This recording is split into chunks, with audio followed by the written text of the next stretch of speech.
Hello friends, I'm Joana from Joana Miranda Studio, and this is my video series, Art Bag, Time-Saving Tips and Tricks. If you want to get better as an artist, you have to be serious about practicing. However, if your practice becomes too grim and too serious, you'll never learn the importance of letting go. Okay, so I think we can agree that I'm pretty lame at juggling. I can, every once in a while, do a cascade pattern of juggling where I don't drop the sponges or balls immediately.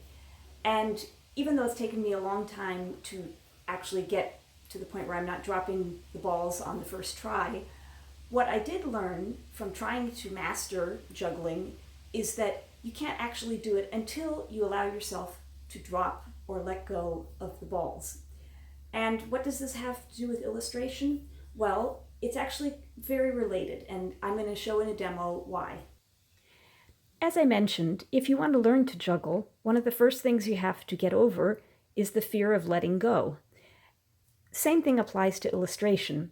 Now, if you are illustrating and you're confronted with a pristine piece of paper, the desire to let go and go ahead and start drawing and maybe, quote, messing up the paper can be really quite scary. So one of the things that I've learned is to get around this is don't use a pristine piece of paper. Go ahead and practice drawing on a scrap piece of paper. And when you do that, you can try out all different kinds of things.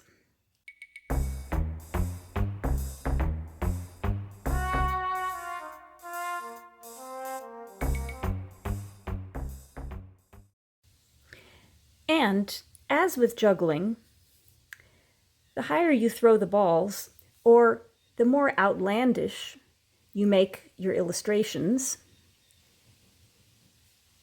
the more you'll actually learn in the process.